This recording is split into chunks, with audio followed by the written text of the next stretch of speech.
Caveman. Hey guys, Caveman Drew here. So I'm sitting in my 2002 Jeep Grand Cherokee.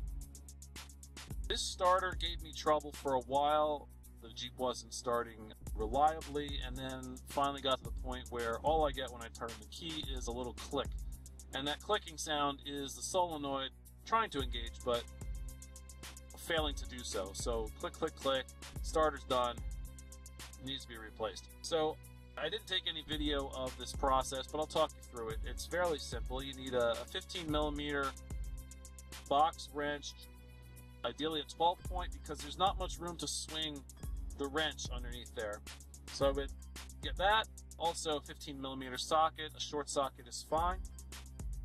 Probably on a 3/8 drive. And this is to extract the two bolts. One goes through the bottom in one direction, the other one goes through a top hole in the other direction through the bell housing on the transmission. You also need on hand a 13 millimeter wrench, and actually more useful for this situation is a 13 millimeter deep socket on a 1/4 inch drive. I say deep because you're using this 13 millimeter wrench to remove a nut which is holding on the positive power cable to the starter, and the lug is fairly long on that, so a deep socket is ideal.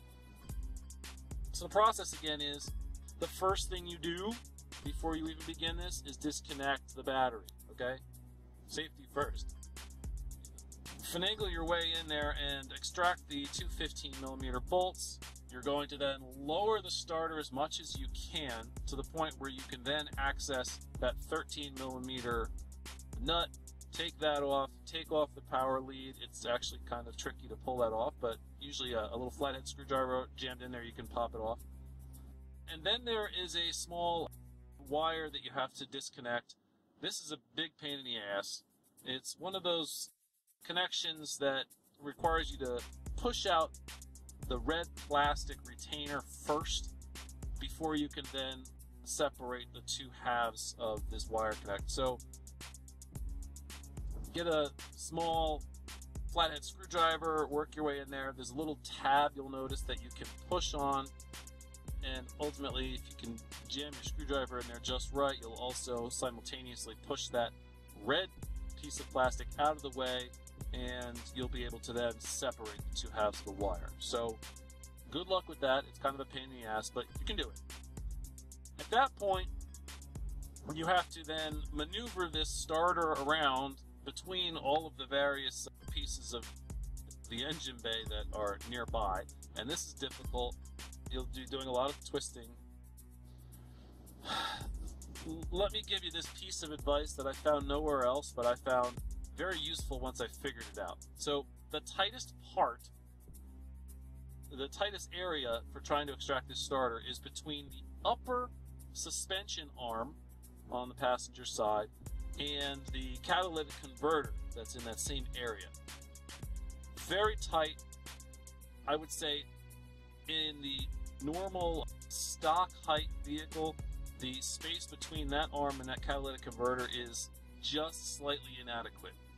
So what I did to get around this was actually I jacked up the vehicle underneath the suspension arm on the passenger side. Basically, the suspension reacts the same as it would if you were to drive up a rock, you know, with your tire on that side of the vehicle. So it's actually compressing the suspension a little bit, which actually has the effect of raising that upper control arm just enough where you can then pop that starter through the gap and then drop it down through the bottom of the vehicle.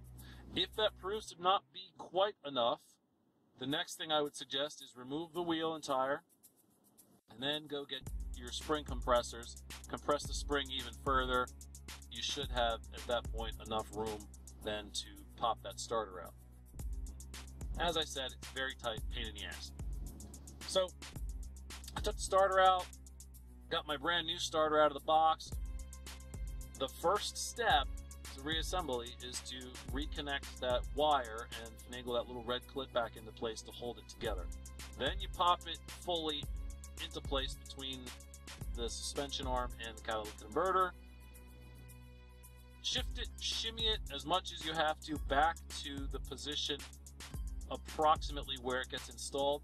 Then you should have enough space where you can again pop on the positive battery cable, the positive cable, put your nut back on there with the socket.